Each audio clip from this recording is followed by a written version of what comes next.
Over the last few months, I've referred to myself as a disaffected liberal, even a recovering liberal or a recovering progressive, as a nod to those of you who think I've been wrong all along, and perhaps I have been. I consider that possibility pretty much every day. But the term progressive raises an important question. How much progress is sufficient? What is the end? Do we have a finite list of problems to solve? Or is it infinite? And if it is limitless, surely the problems we need to solve will get less and less significant as we solve them. Maybe I'm a recovering progressive. Maybe I'm just a satisfied one. I look around society today and I do see the equality of opportunity for which I think we should strive, and I can't really think of a significant exception. For me, there is an endpoint. For others, unclear. Microaggressions, gender assumptions, cultural policing. When all the major problems are behind us, our aims for progress become less obviously progressive, and it becomes debatable whether we are stepping forward or falling back. And worrying about absurd, insignificant problems is a best-case scenario for people of that philosophy who are actually honest. The other option you have to quench your progressive thirst for victimization and triumph over oppression is to fake victimization, yielding fake triumph. I'm not sure why you'd want fake triumph or what satisfaction is to be found in it, but I hear there's a lot of money in it if you play your cards right.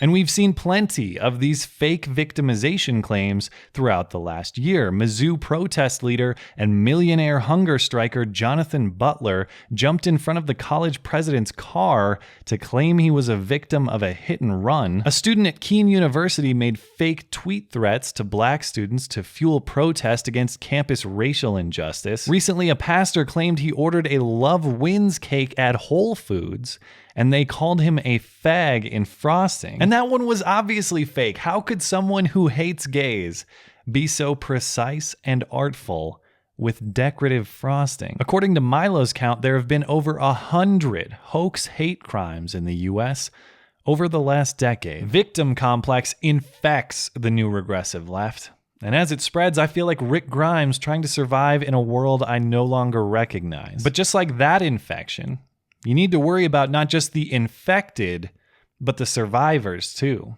Among the survivors standing for free speech, for the honest exploration of uncomfortable ideas, for reason, for evidence, there are also those with victim complex who seek to be martyrs for the cause. What separates us philosophically from the regressive left is unwavering commitment to the values proven to cultivate prosperous, healthy society: free speech, due process, presumption of innocence. And those are easy values to defend from a perspective of self-interest. Free speech for us, due process for us, presumption of innocence for us.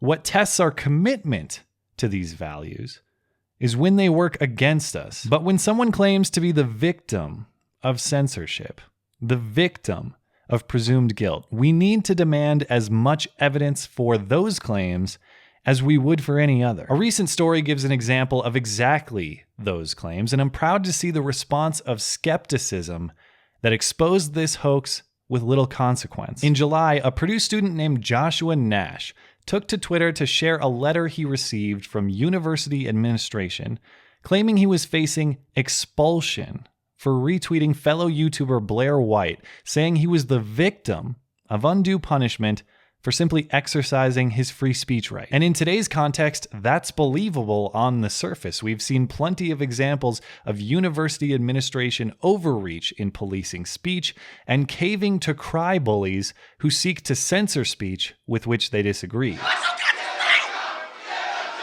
After reaching out to Blair, who was initially receptive and eager to be helpful, Joshua tweeted to Mike Cernovich and Milo, who both helped him amplify his message. And I don't blame Mike or Milo for accepting the story at face value. They did so believing they were advancing awareness in a very important, very real present issue. But this is where I'm really damn proud of Blair.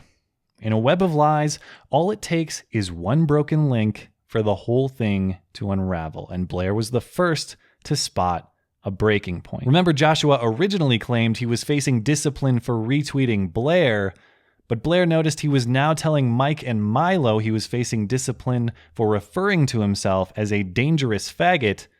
Copyright Milo. And Blair responded, noting the differences, with big peeping eyes of skepticism. If there's one inconsistency, there are probably more.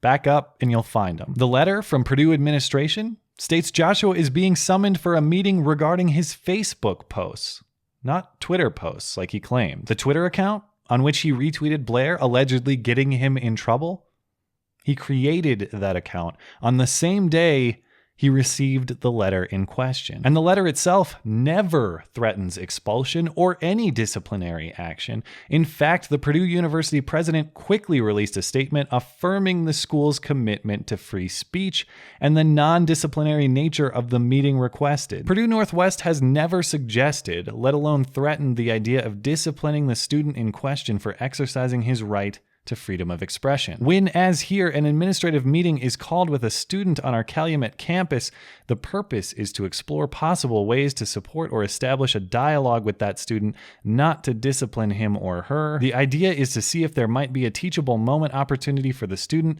not to treat it as a conduct matter. Protecting free speech is of central importance to our university, a commitment recognized by the Foundation for Individual Rights in Education when it conferred on Purdue Northwest its highest green light rating for its speech policies. Nothing involved in our administrative meeting process represents an abridgment of that stance. Now, we can certainly debate the appropriateness of a teachable moment meeting for social media behavior, and when faced with challenge, the school backed off the meeting request and dropped the issue anyway. With the truth revealed, Joshua opted to perpetuate the victim narrative anyway, rather than be honest, claiming he received threats from Purdue students whose names could not be verified as students, and blaming the school for portraying him negatively, including unsubstantiated accusations they made him look racist. The list of baseless claims goes on. But these are all distraction issues. The key here, jumping in front of a car is not a hit and run.